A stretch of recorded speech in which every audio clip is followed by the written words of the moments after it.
Welcome to this Quick Take Rapid Learning module. Today's topic, anchoring, the surprising reason why it works and why it's not just about numbers. Most salespeople have been exposed to the idea of anchoring. The first number put on the table in a negotiation anchors the negotiations around that price. So if you lead with a high price, the final deal will be larger. If you allow your buyer to lead with a lowball offer, the deal will be smaller. It's reasonable to think that anchoring is about setting expectations, signaling to your buyer that your product is worth a premium. But what would happen if your anchor defied expectations? If you were hoping to get $30,000, what if you smiled and said the price is $1 million? The buyer knows you're joking, but would you still get a better deal? It turns out you would. In this quick take, you will learn why anchoring is more complex than it seems, and why it isn't about setting expectations, why it isn't limited to price negotiations, and how to frame proposals in a way that helps buyers arrive at a favorable decision. So let's start by taking a closer look at that $1 million anchor. In 2 studies, researchers asked participants to make a salary offer to a hypothetical applicant for an administrative assistant whose previous salary was $29,000. One group was told that the applicant, when asked about salary, had jokingly replied, "I'd like $100,000, but really I'm just looking for something that is fair." Even though the anchor was well outside the salary range for the job, it resulted in higher offers compared with the control group. Now, the $100,000 salary was implausible, but not entirely out of the range of possibility. So next, the researchers tried the same experiment, using $1 million as the anchor. Would people be offended? Would they think the applicant was flaky? Would they punish her with a low offer? No. In fact, the $1 million anchor was even more effective. It's clear from this study that anchors don't work by setting expectations. Nobody expects to pay an administrative assistant $1 million. Other experiments have found that even random or impossible numbers can be powerful anchors. Judges who receive requests for long prison sentences from prosecutors give longer sentences, even when told those requests are generated randomly. People who are asked if the Mississippi River is longer or shorter than 30,000 miles, or if Mahatma Gandhi was older or younger than 140 when he died, give higher figures when asked to estimate the actual number. So what's really going on here? When people consider a proposal, brain researchers believe 2 things happen.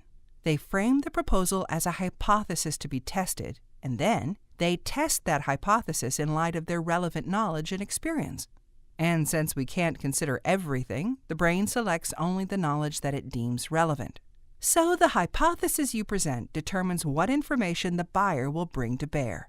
For example, if you jokingly quote a price of $1 million, that hypothesis, outrageous as it is, activates the buyer's knowledge and experience around high prices. Of course, $1 million is ridiculous, the buyer thinks. Even so, in my experience, a high price usually reflects higher quality. In the end, I've usually been more satisfied when I went with a more expensive option. A well-anchored proposal also works because of what it doesn't activate. If buyers are testing your high price hypothesis, they're not thinking about why a low price might be the way to go. But anchoring doesn't have to be limited to prices and numbers. It applies to any sort of proposal or recommendation. For example, let's say your buyer has been thinking about starting with a small pilot project. You know that a small commitment will yield small results and leave the buyer feeling that your solution wasn't effective. If the buyer puts the idea of a pilot program on the table, that becomes the hypothesis to test. And then the buyer isn't thinking about the benefits of a full-scale rollout, which means you may have missed an opportunity. If you want the buyer thinking about the outcome you want, a full rollout, that's the hypothesis you need to present first. It will lead to questions such as, can I afford a full-scale rollout? What impact will a full-scale rollout have? Do we have time to launch it? If it doesn't work, can I shut it down quickly? But that's okay. Those are the questions you want asked. If you can address them successfully, they lead to the outcome you want. Left on their own, buyers could base their decision on information that's invalid, incomplete, or short-sighted. For example, they might mistakenly compare your product or service against one that's actually quite different. Or they might anchor themselves with a hypothesis based on flawed assumptions about how much time and resources will be required for deployment.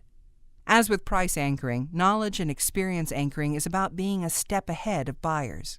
Before they can activate a flawed hypothesis for not buying, you need to activate an accurate hypothesis that supports a decision to buy. For example, early in the conversation, you might say, "Jane, our experience is that companies like yours need a solution that can be deployed quickly and doesn't require a large commitment of resources. Is that accurate?" "Yes," Jane will reply. And now, instead of focusing on reasons not to move forward, she's focused on questions like, how might a quick deployment help us with other key decisions we need to make? And, how few resources could I dedicate to this project and pull it off successfully? As a result, she's more likely to draw on her knowledge of projects that launched quickly and efficiently rather than projects that turned out to be difficult and expensive to get off the ground. So, let's review what we've learned in this quick take. Buyers consider your proposal as a hypothesis to be tested, so present the hypothesis you want the buyer to test before the buyer creates a less favorable one. Buyers will selectively activate their knowledge and experience to test the hypothesis. Through effective questioning, you can help ensure that they select the right knowledge. Thanks for watching. Now return to the program page and take the quiz. Also, please take 15 seconds to click on the survey link and fill out an evaluation of this program.